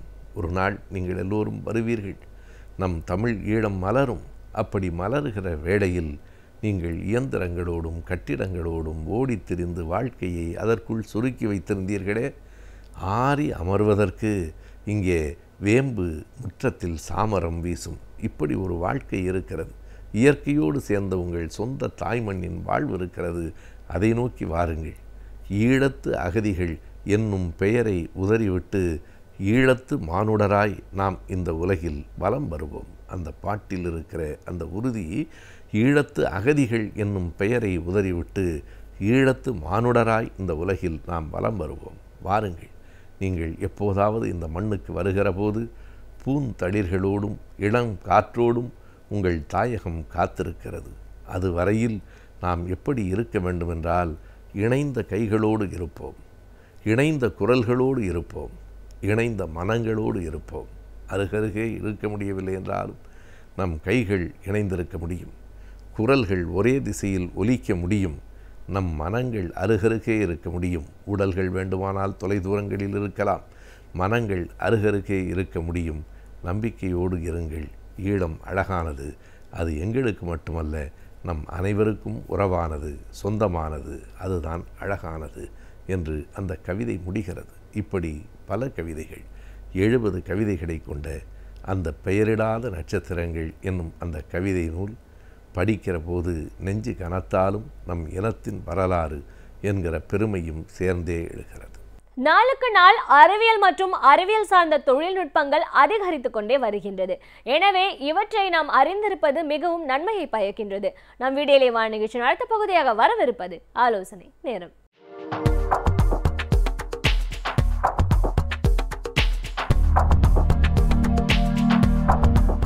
கலைஞர் தொலைக்காட்சி நேயர்களுக்கு என்னுடைய காலை வணக்கம். தமிழகத்தில் நீர்வளம் எங்குமே பெருக்கணும், அது கட்டாயம். ஆனால் முக்கியமாக எங்கே நம்ம இது வந்து சென்னை ஒரு தொழில் நகரம். இங்கு வந்து எல்லா வகையான தொழில்களும் வளர்ந்து வருகின்றன, மக்கள் பெருக்கமும் அதிகம். அதனால் என்ன பண்ணோம்னா, இந்த சென்னையினுடைய நீர்வளத்தை எப்படி பெருக்கிறதுன்னு சரியான முறையில் திட்டமிடணும். இந்த சென்னையில் வந்து நம்ம தமிழ்நாட்டினுடைய மக்கள் ஆண்டு சராசரி எவ்வளவு விழுக்காடு கூடுதுன்னா, ஒரு சராசரியாக தமிழ்நாட்டுக்கு 1.38 விழுக்காடு தான் ஒவ்வொரு ஆண்டுக்கும் மற்றொரு ஆண்டுக்கும் மக்கள் தொகை கூடுது. ஆனால் இங்கே எப்படின்னா 2 விழுக்காடு கூடுது.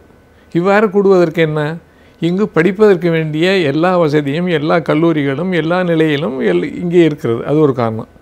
ரெண்டாவது, எங்கள் தொழில் நகரமாக இருக்கணும்னா வர்றவங்களுக்கெல்லாம் வேலை கிடைக்கிது.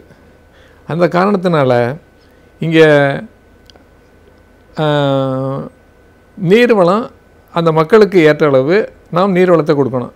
இப்போ இருக்கிற மக்கள், நாம் கிரேட்டர் சென்னையை சொல்லவில்லை, அந்த நம்மளுடைய நம்ம சென்னை என்று சொல்லுகின்ற இப்போ சொன்னோம் இல்லையா, அந்த சென்னை நம்ம இருக்கின்ற மக்கள் தொகை கிட்டத்தட்ட 50 லட்சம். இதே அளவு போனோம்னா 2050, அதாவது 2 விழுக்காடு கூற போகும்போது 2050 வந்து கிட்டத்தட்ட 1 கோடி மக்கள், அதாவது 10 மில்லியன் அந்த அளவுக்கு வளரும். ஆக இந்த அளவு வளர்கிற போது அவர்களுக்கு வேண்டிய தண்ணீர் தேவை நம்ம கண்டிப்பாக கொடுக்கணும். இப்போ நான் 2004 இங்கே இருக்கிற மக்களுக்கு எவ்வளோ தண்ணீரை கொடுக்கலான்னு ஒரு கணக்கு போட்டேன். அந்த கணக்குப்படி பார்த்தோம்னா, நம்ம இங்கே என்னென்ன பல வகையான வகைகளில் நமக்கு தண்ணீர் கிடைக்கிறது. ஒன்று இங்கே உள்ள ஏரிகள், இங்கு நிலநீர், நம்ம வீராணத்திலிருந்து கிடைக்கின்ற தண்ணீர், விவசாயிகளிடமிருந்து கிடைக்கின்ற தண்ணீர், நெய்வேலியிலிருந்து எடுத்து வருகின்ற தண்ணீர், இவ்வாறு பல வகையான வகைகளில் நமக்கு தண்ணீர் கிடைக்கிறது. இவற்றை எல்லாத்தையுமே நம்ம மொத்தமாக கூட்டி பார்த்தோம்னா அப்போ வந்து கிட்டத்தட்ட 28 டிஎம்சி நமக்கு தண்ணி கிடைக்குது. இந்த 28 டிஎம்சி வந்து ஆதாரம் இருக்குது. ஆனால் 28 டிஎம்சிக்கு நம்ம ஆதாரம் இருக்குது. இந்த ஆதாரம் ஒவ்வொரு வருஷமும் கிடைக்குதா அப்படின்னு என்ன பண்ணி பார்த்தேன், அந்த 2004க்கு முன்னாடி உள்ள ஒரு 16 வருஷத்தில் நான் என்ன கணக்கு பண்ணி பார்த்தோம்னா, சராசரியாக ஒரு ஆண்டுக்கு 2.41 டிஎம்சி தான் இருக்குது. அதாவது எப்படின்னா, அது 68 மில்லியன் கனமீட்டர். அப்போ இருந்த காலத்தில் அவங்களுக்கு எப்படின்னா, அந்த தண்ணியை வச்சுக்கிட்டு எவ்வளவு பேருக்கு கொடுக்கலான்னாக்கா, ஒரு வருஷத்துக்கு தொடர்ந்து எவ்வளோ லிட்டர் கொடுக்கணுன்னாக்கா 43 லிட்டர் தான் கொடுக்கலாம். அந்தளவு குறைவாகத்தான் நம்ம சராசரி 28 டிஎம்சி இருந்தாலும் சராசரியாக நமக்கு வந்து நிரந்தர நீர்வளமாக 2.4 டிஎம்சி தான் இருக்குது. அதனால் 68 டிஎம், அதாவது நமக்கு எவ்வளோன்னா 43 தான் கொடுக்கலாம். இதை 2050 கொடுக்கணும்னாக்கா எவ்வளோ தான் கொடுக்கணும், இது 15 போயிடும். ஏன்னா இந்த இதே தான் நீர்வளம்னு வச்சுக்கிட்டோம்னா 15 கிலோமீட்டர் வச்சுக்கிட்டு என்ன பண்ண முடியும். சாதாரணமாக ஒரு 15 லிட்டர் வச்சுக்கிட்டு என்ன பண்ண முடியும், அப்போ ஒன்றுமே பண்ண முடியாது. சராசரியாக எப்படியும் 135 லிட்டராவது ஒரு சராசரி மனிதனுக்கு அன்றாட தேவைக்கு கொடுக்கணும். அந்தளவுக்கு கொடுக்க முடியாது. ஆனால் இப்போ என்ன பண்ணுறாங்கன்னா, இப்போ சமீப காலங்களில் கடல் நீரை நன்னீராக்கி பயன்படுத்த ஆரம்பித்து விட்டார்கள். அவ்வாறு அந்த வகையில் நமக்கு 190 மில்லியன் லிட்டர் அளவுக்கு நமக்கு வந்து அந்த நீர்வளத்தை பெருக்கி இருக்கிறார்கள். இந்த தண்ணீரையும் கடல் நீரை நன்னீராக பயன்படுத்துவது, சராசரியாக நிரந்தரமாக இருக்கிற நீர்வளத்தை பயன்படுத்துவது, அந்த தண்ணீர் ரெண்டையும் சேர்த்து நம்ம கொடுத்தோம்னா இப்போ ஒரு 55 லிட்டர் கொடுக்கலாம் இப்போ. ஆனால் 2050 வேணும்னா 35 லிட்டர் தான் கொடுக்கணும். ஆக என்ன தெரியுது, 135 லிட்டர் கொடுக்குறதுல இப்போ 58 கொடுக்குறது, அப்புறம் வந்து 2050 வந்து 35 கொடுக்குறோன்னா அது பத்தாது. ஆக நீர் வளத்தை எப்படி பெருக்கணும் அப்படின்னு நான் அதை பார்க்கின்ற போது, நமக்கு வந்து நம்ம என்ன வீராணத்துலேருந்து தண்ணி கிடைக்குன்னா அது வந்து சில நேரத்தில் கிடைக்கிது, சில நேரத்தில் கிடைக்காது. அப்புறம் அதே மாதிரி தெலுங்கு கங்கையில் வந்து நமக்கு வந்து வருஷத்துக்கு 15 டிஎம்சி கொடுக்கணும்னு அதுதான் உடன்படிக்கை. அந்த தண்ணி அவ்வளோதையும் நம்ம எப்படியாவது பெறணும். அப்புறம் நிலநீர் வளத்தில் நிலநீர் குறைஞ்சி போச்சுன்னா அங்கே நிலநீர் செறிவை செய்யணும். நிலநீர் செய்து அது எவ்வளவு நமக்கு கிடைக்கணுமோ அந்த அளவுக்கு செறிவை செய்து அந்த தண்ணீரை அந்த அளவுக்கு நம்ம நமக்கு வேண்டிய அளவுக்கு நம்ம அதை அந்த நிலநீர் செறிவை செய்து நாம் அந்த தண்ணீர் வளத்தை கூட்டணும். அப்புறம் அதுக்கடுத்து சொன்னோம்னா இப்போ வந்து கழிவு நீர் இருக்கு இல்லையா, அதை நம்ம வந்து கணக்கில் எதுலேயுமே எடுத்துக்கிறதே கிடையாது. கழிவு நீரும் ஒரு நீர் வளம் தான். அதை வந்து நன்னீராக்கி பயன்படுத்தினா இப்போ சில நாடுகளில் சிங்கப்பூர் இருக்குது, நமக்கு அருகில் இருக்கிறனா அந்த நாட்டிலெல்லாம் தண்ணியை குடிக்கிற அளவுக்கு அதை பயன்படுத்திடுறாங்க. நம்ம குடிக்க வேண்டாம், மற்ற பயன்பாடுகளுக்கு குளிக்கிறதுக்கு இதுக்கெல்லாம் இல்லாமல் கழிவறைகளுக்கு பயன்படுத்துறது அந்த மாதிரி தண்ணியை பயன்படுத்தணும். அதனால் அந்த தண்ணியை நம்ம பயன்படுத்துறதுக்கு நம்ம பயன்படுத்தணும். ஆக அப்புறம் விவசாயிகிட்ட கிடைக்கிற நீர், நெய்வேலியில் கிடைக்கிற நீர், அந்த தண்ணீரெல்லாம் நமக்கு அப்போ எல்லாம் சேர்த்து பார்த்தோம்னா எவ்வளவு வரணும்னா 56 TMC அளவு நீரளவை இங்கு பெருப்பதற்கு வாய்ப்பு இருக்கிறது. இந்த 56 TMCயை வந்து ஒரு நாளைக்கு எவ்வளவு அதை பெருகி வகுக்கணும்னா கிட்டத்தட்ட 4300 மில்லியன் லிட்டர். இப்போ 4300 மில்லியன் லிட்டரை இப்போ இருக்கிற 50 லட்சம் மக்களோட பகிர்ந்துக்கிட்டாக்கா எவ்வளோதையுமா பகிர்ந்துக்கலாம்? 800 லிட்டர் ஒரு நாளைக்கு கொடுக்கலாம். ஆனால் 2050 கிட்டத்தட்ட 400 லிட்டர் கொடுக்கலாம். 135க்கு 800 கொடுக்கறது 400 கொடுக்குறது பெரிய செய்தி. ஆனால் நீங்கள் இதுக்கு என்ன நினைக்கணும்னா எப்படி பண்ண முடியும்? பண்ணலாம், ஏன் பண்ண முடியாது? இதுக்கெல்லாம் வந்து அந்தளவுக்கு ஆக்கமும் ஊக்கமும் ஒரு தொலைநோக்கு பார்வையும் இதை கண்ணும் கருத்துமாக செய்யணும். நான் ஒரே ஒரு செய்தியை சொல்ல ஆசைப்படுகிறேன். ஆந்திராவில் வந்து போன வருஷம் இதே சமயத்தில் 140 கிலோமீட்டர் 147 கிலோமீட்டர் 4 நதிகளை 8 மாதத்தில் ஆந்திராவுடைய சீஃப் மினிஸ்டர் அந்த நதிகளை, அதாவது கோதாவரி, கிருஷ்ணா, பெண்ணார், இந்த நதிகள் இந்த நர்மதை, இந்த நதிகளையெல்லாம் என்ன பண்ணார், இணைச்சிட்டார். அவர் இணைச்சதில் என்ன பண்ணால் 17 லட்சம் ஹெக்டேருக்கு நிலத்துக்கு பாசனத்துக்காகவும் அங்கே உள்ள மக்களுக்கெல்லாம் குடி தண்ணீர், குளிப்பறதுக்கு எல்லாத்துக்கும் தண்ணீர் வளர்த்த ஒரு 8 மாதத்தில் செய்யும்போது ஏன் நம்ம செய்ய முடியாதா? நம்ம அந்தளவு செய்யணும். அதுக்கெல்லாம் ஆக்கம் ஊக்கமும் நம்ம அதில் இது பண்ணோம். அப்புறம் இங்கே என்னென்னா, இப்போ 2015 பெருமழை பெய்தது. அதே மாதிரி 2005 பெருமழை பெய்தது. 2005 பெய்த மழையில் 25 TMC நம்ம கடலில் விட்டோம். அது வந்து 3 ஆண்டுக்கு போதும். 2015 எவ்வளோ தண்ணீரை கடலில் விட்டுருக்கோம், கிட்டத்தட்ட 75 TMC. அது வந்து 9 ஆண்டுகளுக்கு போகும். ஆக இந்த மழையெல்லாம் நம்ம எப்பப்பெல்லாம் இதெல்லாம் இதையெல்லாம் நம்ம சேகரிக்கணும்னா இப்போ நீரில் கொள்ளளவுலாம் அந்த கொள்ளளவுலாம் இப்போ 10 வைங்களேன், அதை ஆழப்படுத்தணும், அகலப்படுத்தணும். அப்புறம் அதுக்கடுத்து வந்து அந்த கரையை ஒசத்தணும். அப்படின்னா ஒரு 3-4 TMCயை தேக்கலாம். அல்லது பெரிய அளவுக்கு 4 TMC 5 TMC தேக்க முடியாட்டினாலும் அந்த அளவுக்கு உள்ள நீர்நிலைகள் அமைக்கிறதுக்கு இடம் கிடையாது. அப்படின்னா அரை TMC, 1/4 TMC, 1 TMC அந்த மாதிரி ஒரு 7-10 TMCயை இங்கே அமைக்க முடியும்னா பண்ணலாம். சில சமயங்கள் என்ன பண்ணுன்னா, உங்களுக்கு வெள்ளாறு நமக்கு பக்கத்தில் இருக்குது. அந்த வெள்ளாறு வந்து என்னென்னா 10 வருஷத்துக்கு 20 வருஷத்துக்கு வெள்ளம் போகுது. அந்த தண்ணீரை சென்றாண்டு இப்போ 2015 அதில் வந்து ஒரு நாளில் 2 அதாவது கிட்டத்தட்ட 2.5 TMC தண்ணி போயிருக்கு. அது நமக்கு வந்து 6 மாதத்துக்கு போதும் சென்னைக்கு.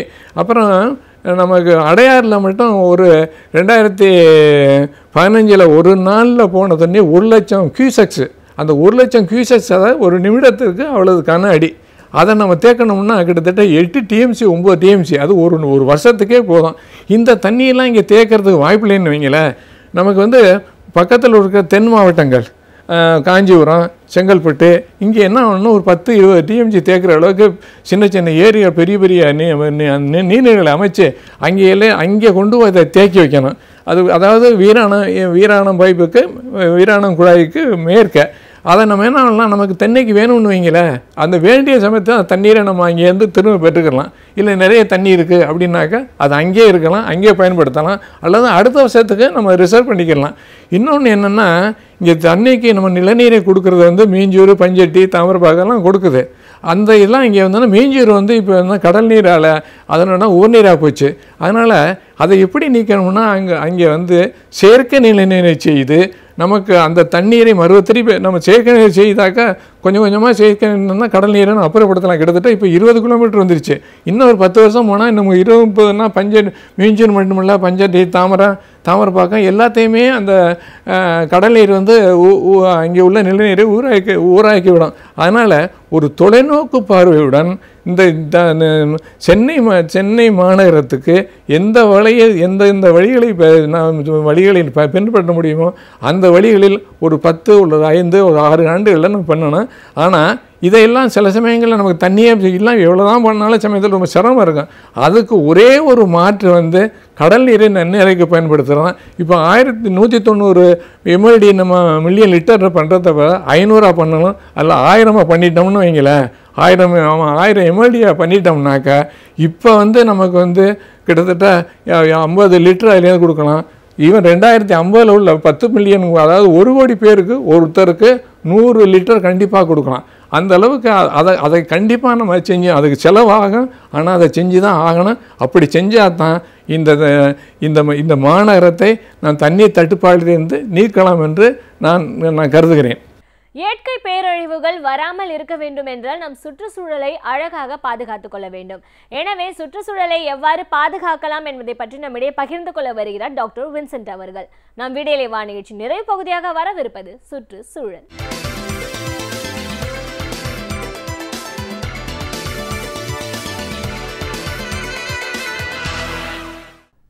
சுற்றுச்சூழல் பாதுகாப்பும் வளர்ச்சியும் ஒன்றுக்கொன்று எதிராக இருக்கிறது, அல்லது சுற்றுச்சூழல் பேரிடருக்கு இந்த வளர்ச்சி ஒரு தடங்களாக இருந்து கொண்டிருக்கிறது என்ற ஒரு விவாதம் பல வருடங்களாக நடந்து கொண்டிருக்கிறது. அதற்கு காரணம், எப்பொழுது வளர்ச்சி ஏற்படுகிறதோ அப்பொழுதெல்லாம் சுற்றுச்சூழல் அதிக அளவிற்கு பாதிப்புக்குள்ளாக இருக்கிறது என்பதும், இன்னும் சொல்ல வேண்டுமென்றால் பல சுற்றுச்சூழல் சீர்கேட்டிற்கு வளர்ச்சி ஒரு காரணமாக இருந்திருக்கிறது என்பது ஒரு நிதர்சனமான உண்மையாகவே தான் இருக்கிறது. ஆனால் அதே நேரத்தில் ஒருபுறம் சுற்றுச்சூழல் பாதுகாப்பு, மறுபுறம் வளர்ச்சி என்பது ஒரு தேவையானதாகத்தான் இருக்கிறது.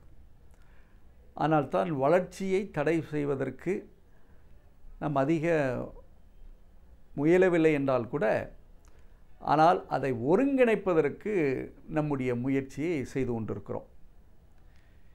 ஏனென்றால் வளர்ச்சி என்ற போர்வையில் பல சுற்றுச்சூழல் சீர்கேடு இன்றைக்கு பல இன்னல்களை தந்து கொண்டிருக்கிறது என்பது உலகம் முழுவதுமே புரிந்ததாக இருக்கிறது.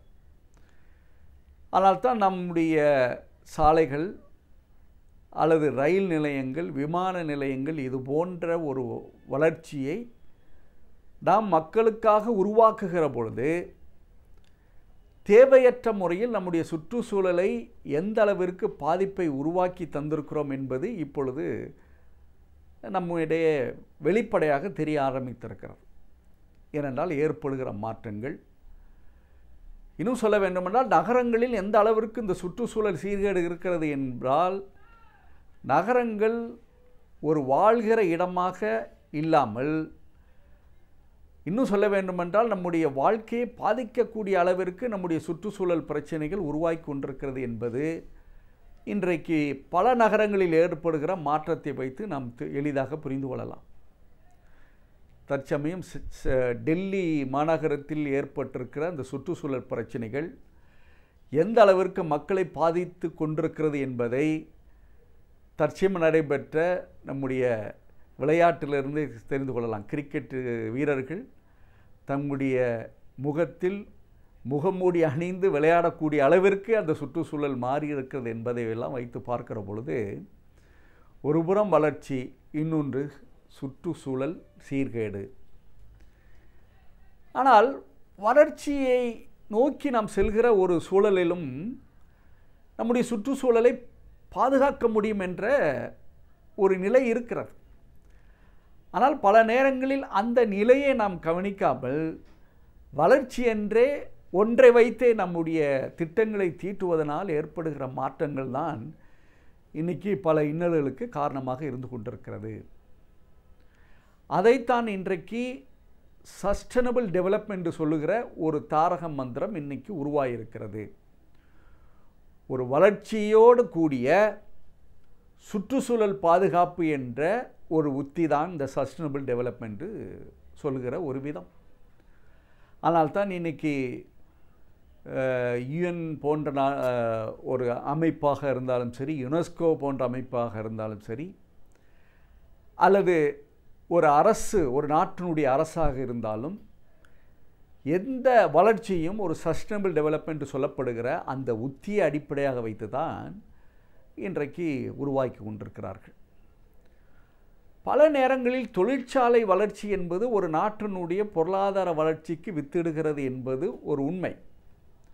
ஏன்னால் ஒரு நாட்டினுடைய வளர்ச்சி எப்படி விவசாயம் நமக்கு முக்கியமோ அதுபோன்று தொழில் வளர்ச்சியும் நமக்கு முக்கியமாகத்தான் கருதப்பட்டது. ஆனால் நடந்த விஷயம் என்னவென்று கேட்டால், தொழிற்சாலையை உருவாக்கி அதன் மூலம் நம்முடைய சுற்றுச்சூழலை ஒட்டுமொத்தமாக கெடுத்து வைத்ததனுடைய விளைவாகத்தான் இன்றைக்கு இந்த சஸ்டைனபிள் டெவலப்மெண்ட் என்று சொல்லுகிற ஒரு நிரந்தர வளர்ச்சியாக சொல்லக்கூடிய அந்த ஒரு சூழலுக்கு நாம் இன்றைக்கி சென்றிருக்கிறோம். அதன் அடிப்படையில் ஏற்பட்டிருக்கிற மாற்றங்கள் என்னவென்று பார்க்கிற பொழுது, எந்தெந்த நிறுவனங்கள் அவர்களுடைய தொழில் புரட்சியால் இந்த சுற்றுச்சூழலை கெடுத்தார்களோ, இன்றைக்கு அவர்களே மனம் மாறி நல்ல தொழில்நுட்பங்களை, கிரீன் டெக்னாலஜி என்று சொல்வார்களே, பசுமை தொழில்நுட்பங்களை உள்புகுத்துவதன் மூலம் இன்றைக்கு சுற்றுச்சூழல் பாதுகாப்பிற்கு அவர்கள் பெரிய பங்களிப்பை செய்து கொண்டிருக்கிறார்கள் என்பதும் ஒரு உண்மை.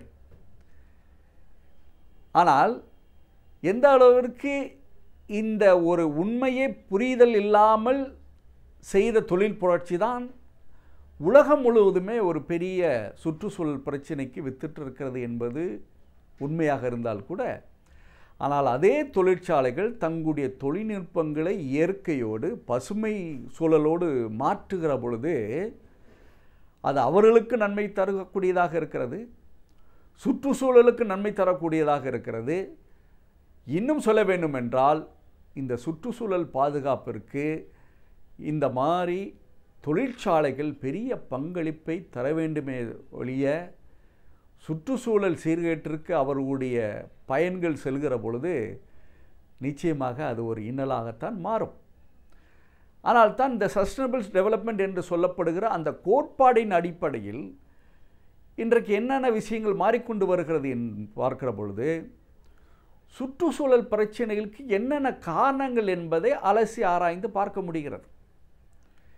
ஏனென்றால் இயற்கை வளங்களை பயன்படுத்துவது மூலம் மட்டும்தானா இந்த இன்னல்கள் என்பதை தாண்டி, இயற்கையாகவே ஒரு சமூகத்தில் இருக்கிற ஒரு பஞ்சம், பட்டினி, இது போன்ற சூழல்கள் கூட நம்முடைய சுற்றுச்சூழலுக்கு பெரிய ஆபத்தாக அமைகிறது.